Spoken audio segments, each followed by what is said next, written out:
بسم اللہ الرحمن الرحیم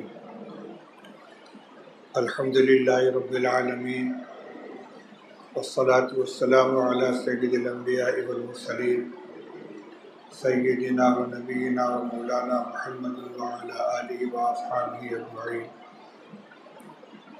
اما بعد فاعوذ باللہ من الشیطان الرجیم بسم اللہ الرحمن الرحیم یا ایھا الذین آمنوا کتب علیکم الصیام کما کتب علی الذین من قبلکم لعلکم تتقون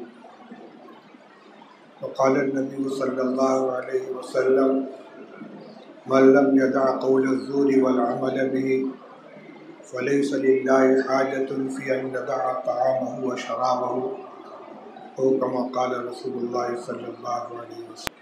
بزرگان محترم، عزیزو بھائیو، ماہ مبارک کا ایک ہفتہ گزر گیا اور باقی ایام بھی بڑی تیزی کے ساتھ گزرتے چلے جائیں گے۔ یہ مبارک مہینہ اپنی رحمتوں و برکتوں کے ساتھ سال میں ایک مرتبہ آتا ہے اور بہت سے وہ افراد ہوتے ہیں کہ جن کی زندگی کا یہ آخری رمضان ہوتا ہے۔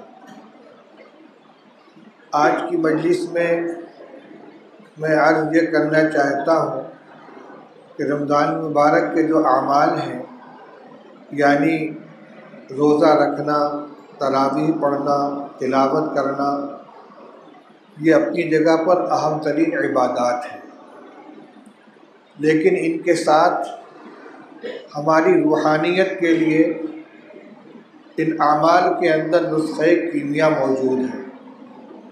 اللہ جل شانہ نے رمضان المبارک کی فرضیت، رمضان المبارک کے روزوں کی فرضیت کا جس آیت کریمہ میں اعلان فرمایا ہے، اس میں صرف یہ نہیں فرمایا کہ تمہارے اوپر روزہ فرض کر دیا گیا، بلکہ اس کی حکمت بھی بیان فرمائی ہے۔ اے ایمان والو، تمہارے اوپر روزہ فرض کیا گیا جیسا کہ تم سے پہلی امتوں پر فرض کیا گیا تھا، تاکہ تم متقی بن جاؤ۔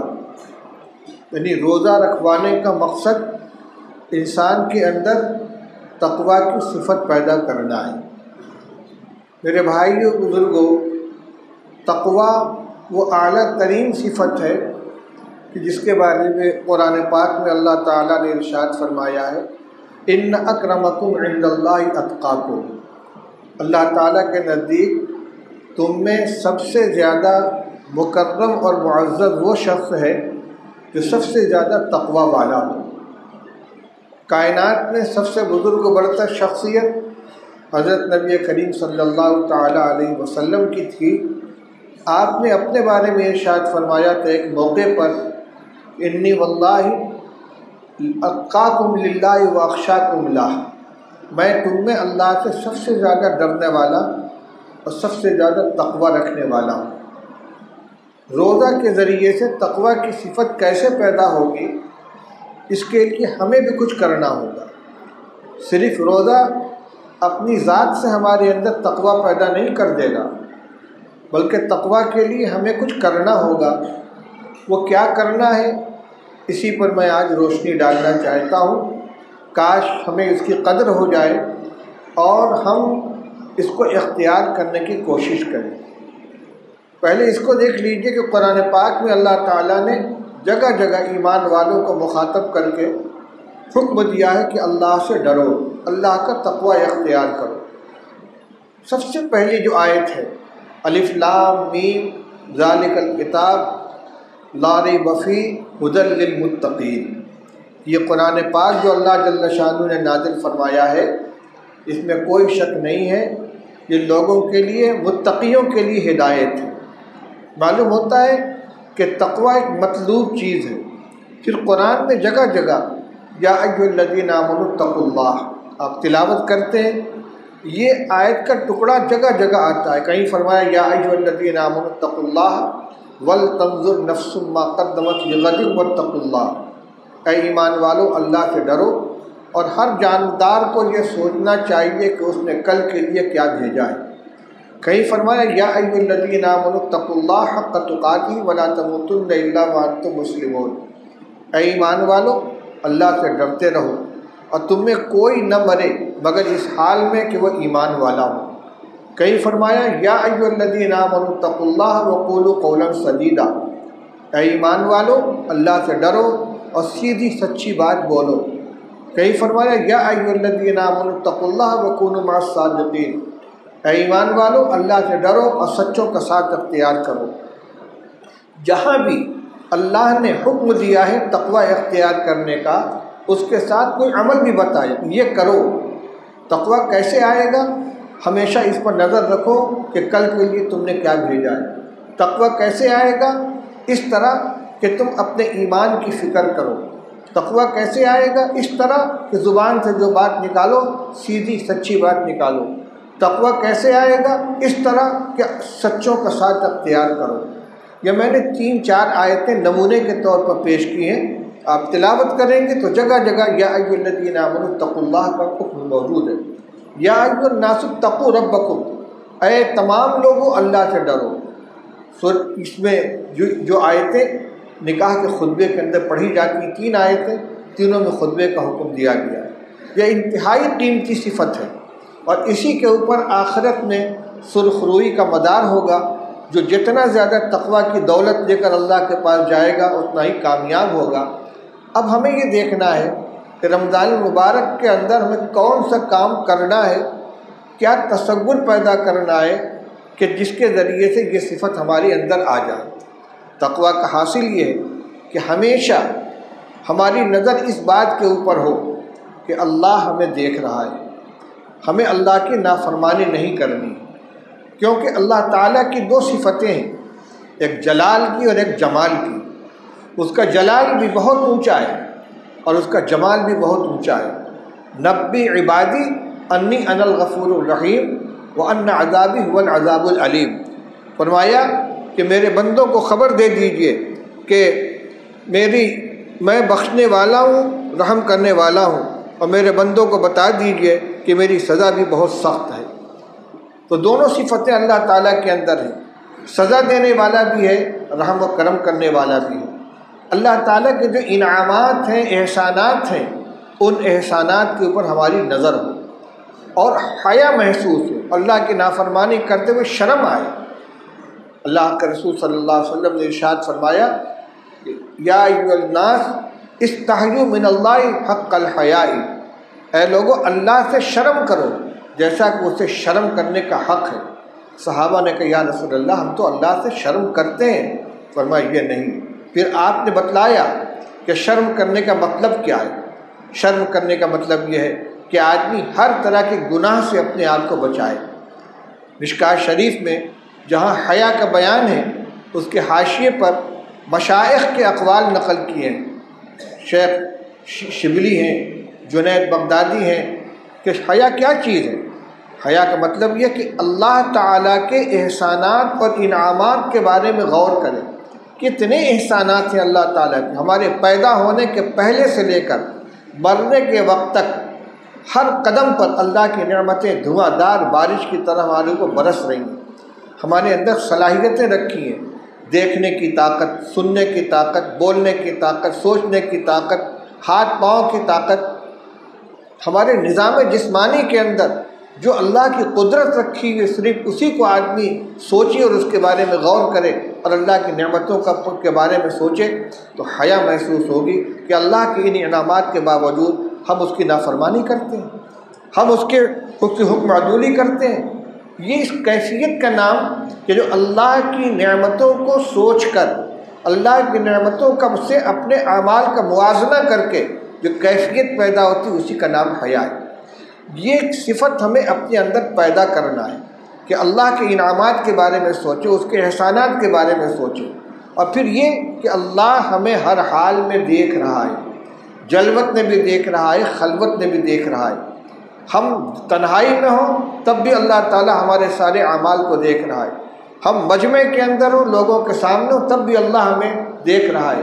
اور یہ بڑی بے حیائی کی بات ہے کہ اللہ کے انعامات اور احسانات کے ساتھ ہم اس کی حکم عدولی کریں، اس کی نافرمانی کریں، اس کے احکام کو توڑیں۔ روزے کے ذریعے یہ صفت کیسے پیدا ہوتی ہے؟ آپ غور کیجئے، روزہ کس چیز کا نام ہے؟ 3 اعمال سے اپنے آپ کو روزے کی نیت سے صبح صادق سے لے کر غروب آفتاب تک روکے رکھنے کا نام روزہ ہے۔ کھانا پینا ہم بستری کرنا، روزے کی نیت سے صبح صادق سے لے کر غروب آفتاب تک اپنے آپ کو اس عمل سے ان تینوں چیزوں سے روک کر رکھنے کا نام روزہ ہے۔ اب یہ جو آدمی روزہ رکھتا ہے، کھانے پینے سے اپنے آپ کو بچا کر رکھتا ہے، اس میں اس کا کوئی فرق نہیں ہوتا کہ مجمع کے اندر ہے یا تنہائی کے اندر ہے، کوئی دیکھ رہا ہے یا نہیں دیکھ رہا ہے۔ روزے کی حالت میں خلوت میں بھی کسی کو خیال نہیں آتا کہ لاؤ چپکے سے کچھ کھا لیں، چپکے سے کچھ پی لیں، کوئی دیکھنے والا نہیں ہے، کیونکہ یہ خیال ہوتا ہے کوئی دیکھ رہا ہو یا نہ دیکھ رہا ہو، اللہ تعالیٰ دیکھ رہے ہیں۔ بس اسی صفت کو اپنے اندر پختہ کرنا ہے۔ جس طرح روزے کے ایام میں ہم اس بات کا اپنے دل میں استحضار رکھتے ہیں کہ کوئی دیکھ رہا ہو یا نہ دیکھ رہا ہو، ہمارے ہر عمل کو اللہ دیکھ رہا ہے، اس کے سامنے ہمیں جواب دہی کرنی ہے، وہ ہمارے اعمال کا حساب و کتاب کرے گا۔ دنیا نہ دیکھ لیکن اللہ دیکھ رہا۔ اللہ کے ڈر سے ہم ان چیزوں سے اپنے آپ کو بچاتے ہیں جن سے ہمارا روزہ ٹوٹ جاتا ہے۔ بس اسی طرح سے ہر اس عمل سے اپنے آپ کو بچانا جس سے اللہ تعالیٰ ناراض ہوتے ہیں، جس سے اللہ تعالیٰ نے منع فرمایا ہے۔ چنانچہ حدیث پاک میں ارشاد فرمایا گیا، رسول اللہ صلی اللہ علیہ وسلم نے ارشاد فرماتے ہیں، من لم یدع قول الزور والعمل به فلیس للہ حاجۃ فی ان یدع طعامہ وشرابہ، کہ جو شخص غلط کام کرنا نہ چھوڑے اور غلط بات بولنا نہ چھوڑے تو اللہ تعالیٰ کو ایسے بندے کے بھوکے پیاسے رہنے کی کوئی ضرورت نہیں۔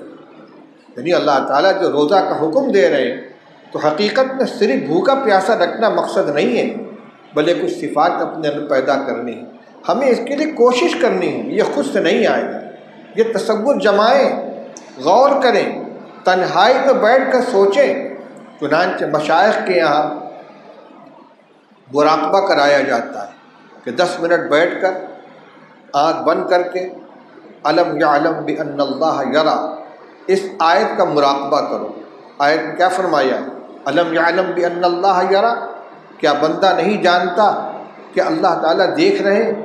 اللہ کے دیکھنے کا تصور تنہائی میں بیٹھ کر اتنا جماؤ کہ پھر کسی وقت یہ تصور ذہن سے غائب نہ ہونے پائے۔ اسی صفت کو پیدا کرنے کے لیے مشائخ کے یہاں مجاہدے کرائے جاتے ہیں، چلہ کشی کرائی جاتی ہے تاکہ یہ تصور جم جائے۔ اسی کو نسبت صوفیہ کہتے ہیں، اسی کو استحضار کہتے ہیں، اسی کو حضوری کہتے ہیں۔ یہی تصور کہ اللہ دیکھ رہا ہے، یہ چیز اپنے اندر پیدا ہو جائے۔ ایک قصہ میں نے پڑھا، حضرت مولانا شاہ وصول اللہ صاحب رحمۃ اللہ علیہ الہ آبادی، ان کی کتاب معارف مصلح الامت ہمارے یہاں دیوبند میں عصر کے بعد مجلس میں پڑھی جاتی ہے۔ اس نے ایک واقعہ نقل کیا تھا کہ ایک خانقاہ کے اندر ایک بزرگ تھے، کچھ لوگ اپنی اصلاح کے لیے ان کی خانقاہ کے اندر مقیم تھے، محنتیں کر رہے تھے، وظائف پڑھ رہے تھے، تہجد پڑھ رہے تھے، ذکر کر رہے تھے۔ وقت گزر رہا تھا، ایک نوجوان آیا اور چند روز ان کی خدمت میں اس نے قیام کیا۔ انہوں نے اس کو اجازت دے دی، بیعت کی اجازت دے دی، خلافت دے دی، فرمایا جاؤ کام کرو۔ اب یہ جو لوگ پہلے سے وہاں مقیم تھے ان کے اندر چہمہ گوئی ہونے لگی، ہم لوگ رگڑے جا رہے ہیں، محنت کرائی جا رہی ہے، اور یہ آیا اور ایک ہفتے میں اس کو اجازت مل گئی۔ اس کی بھنک لگی ان کو، شیخ کو بھی۔ انہوں نے فرمایا اچھا، سب کو بلایا اور ہر ایک کو ایک ایک مرغی دی اور کہا جاؤ ایسی جگہ جا کر اس کو ذبح کرو کہ جہاں کوئی دیکھنے والا نہ ہو، اور ذبح کر کے اس کا گوشت بنا کر لے آؤ۔ سارے لوگ لے کر چلے گئے، کوئی 15 منٹ کے بعد واپس آ گیا، کوئی 10 منٹ کے بعد، کوئی 20 منٹ کے بعد۔ وہ نوجوان نہیں آ رہا ہے۔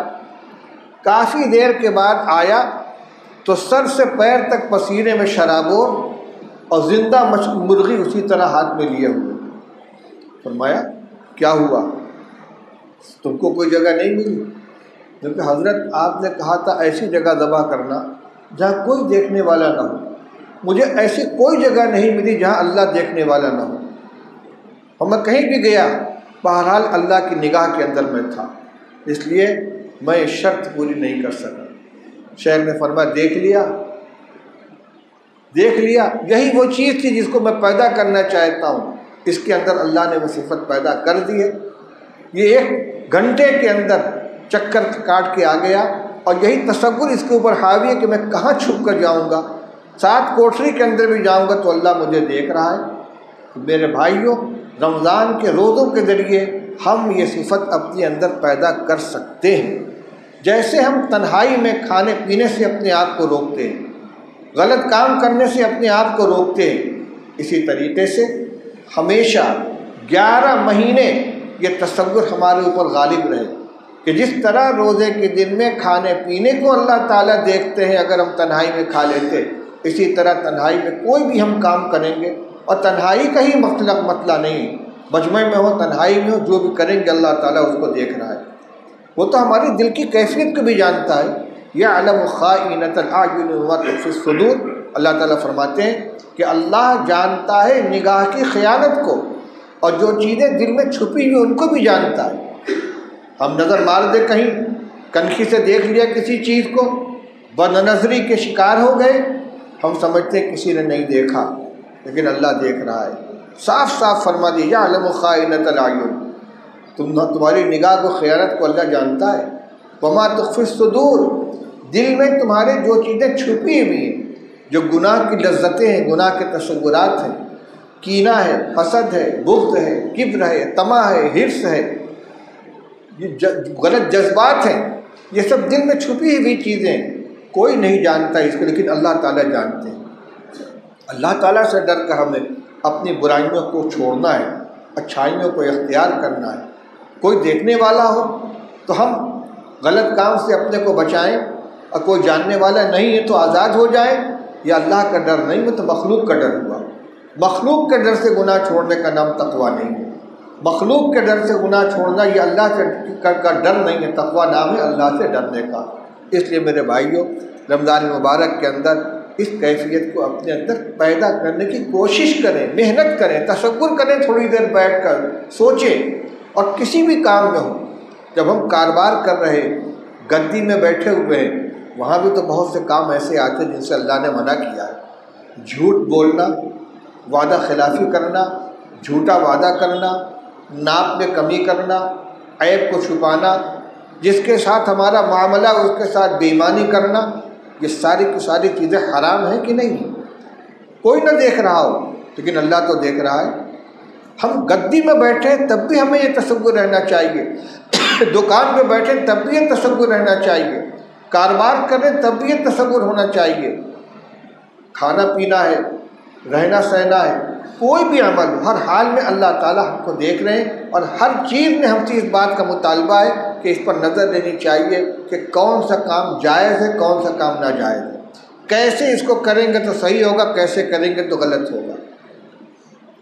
ایک بزرگ مسجد کے اندر داخل ہوئے، غلطی سے ان کا بایاں پیر مسجد میں پہلے پڑ گیا، بے ہوش ہو کر گر پڑے۔ اللہ دیکھ رہا ہے کہ میں نے کیا کیا، داہنے پیر سے داخل ہونا تھا، میں بائیں پیر سے داخل ہو گیا۔ یہ تصور جمع ہونا چاہیے۔ کسی بھی غلط کام کا دل میں داعیہ پیدا ہو، شوق ہو، خواہش ہو، فوراً یہ رکاوٹ آ جانی چاہیے کہ کوئی نہیں دیکھ رہا لیکن اللہ دیکھ رہا ہے۔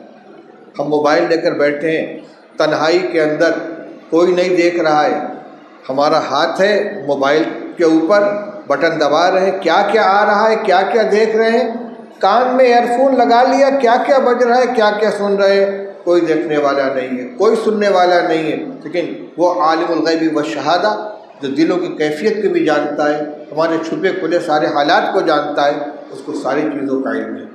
اس لیے میرے بھائیوں، یہ جو موقع ہمیں اللہ نے عطا فرمایا ہے ماہ مبارک کا، اور اس میں ہم جزوی طور پر اس پر عمل بھی کر رہے ہیں۔ جزوی طور پر عمل کرنے کا مطلب یہی ہے کہ جو چیزیں روزے کو خراب کرنے والی ہیں، روزہ توڑ دینے والی ہیں، ان سے ہم اپنے آپ کو مجمع میں، تنہائی میں، دونوں جگہ بچاتے ہیں۔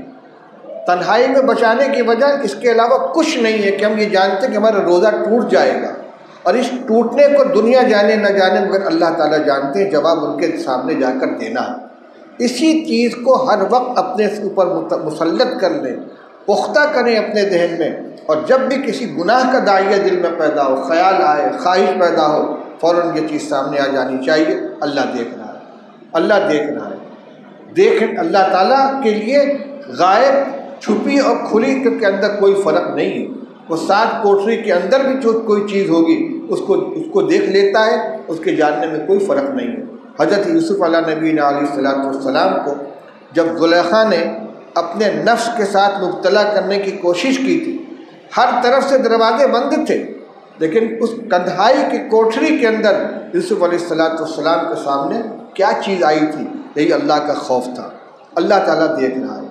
انہ ربی احسن مثوایا، میرا رب، میرا پروردگار، اس نے میرے ساتھ بڑا اچھا سلوک کیا ہے۔ اگر اس کی تفسیر اللہ کی طرف زمین لوٹائی جائے، ورنہ ایک تفسیر یہ بھی ہے کہ تمہارا شوہر میرا آقا، اس نے مجھے بڑی عزت دی، میں اس کی عزت پہ ہاتھ نہیں ڈالوں گا۔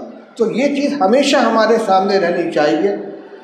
اللہ تعالیٰ ہمارے ظاہر و باطن کو جانتے ہیں، ہمارے دل کی کیفیت کو بھی جانتے ہیں، ہمارے معاملات کو بھی جانتے ہیں، عبادات کو بھی جانتے ہیں۔ ہم نماز کے لیے کھڑے ہوتے ہیں، دماغ ادھر ادھر چلا جاتا ہے، اس دماغ کی کیفیت کو بھی اللہ تعالیٰ جان رہے ہیں۔ بس اتنا ضرور ہے کہ جو خیالات غیر ارادی طور پر آتے ہیں، آدمی اس کا مکلف نہیں ہے، لیکن بالارادہ ادھر ادھر کی باتیں سوچنا اور خیالات کے اندر اپنے آپ کو مبتلا کرنا کہ جسم سے تو ہم اللہ کے سامنے کھڑے ہوئے ہیں لیکن دل و دماغ سے غائب ہے، یہ بھی بے توجہی کی بات ہے۔ کسی بڑے کے سامنے بیٹھے ہوئے ہوں، وہ ہم سے مخاطب، وہ ہماری طرف دیکھ رہا ہو، ہم دوسرے طرف دھیان دے رہے ہوں، دوسری چیزوں میں مشغول کیے ہوئے ہوں، یہ گستاخی کہی جاتی ہے۔ اس لیے اللہ کے سامنے جب کھڑے ہوں اس وقت اس تصور کو جمائیں کہ ہم اللہ کے سامنے کھڑے ہیں، وہ ہمیں دیکھ رہا ہے، ہمارے دل کی کیفیت کو بھی جان رہا ہے۔ انشاءاللہ ہماری نماز بھی قیمتی بنے گی، اور یہ روزہ جب گزر کر جائے گا تو ہمارے اندر کچھ صفت پیدا کر کے جائے گا، لیکن اس کے لیے ہمیں محنت کرنی پڑے گی، تصور کو جمانا پڑے گا، خیال کرنا پڑے گا، اور صرف ان چیزوں سے اپنے آپ کو نہیں روکیں گے جو روزہ خراب کرنے والی ہیں، بلکہ جن سے اللہ تعالیٰ نے 12 مہینے ہمیں منع کر رکھا ہے۔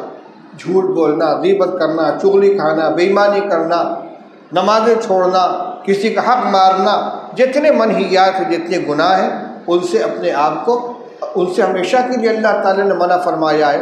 جب 1 مہینہ ان چیزوں سے اپنے آپ کو ہم روکتے ہیں کہ جو اپنی ذات سے تو حلال ہے لیکن روزے کی وجہ سے منع ہو گئی، کھانا پینا حلال ہے لیکن روزے کی وجہ سے منع ہو گئی ہے، جب ان سے ہم روزہ رکھتے ہیں تو جن سے اللہ تعالیٰ نے ہمیشہ کے لیے پابندی لگا دی ہے، منع فرما دیا ہے، ان سے اپنے آپ کو ہمیں ضرور روکنا چاہیے۔ اللہ تعالیٰ ہمیں توفیق عطا فرمائے۔ ہمارے مسجد کے پرانے نمازی محمد محسن صاحب تجنون کے بہت زیادہ بیمار ہیں، بالکل صاحب فراش ہیں اور بالکل بے حس و حرکت ہیں۔ اللہ تعالیٰ سے ان کے حق میں دعا فرمائے، اللہ تعالیٰ خیر کا، فضل کا معاملہ فرمائے۔ انہوں نے دعا کی درخواست کی ہے۔ وآخر دعوانا الحمدللہ رب العالمین۔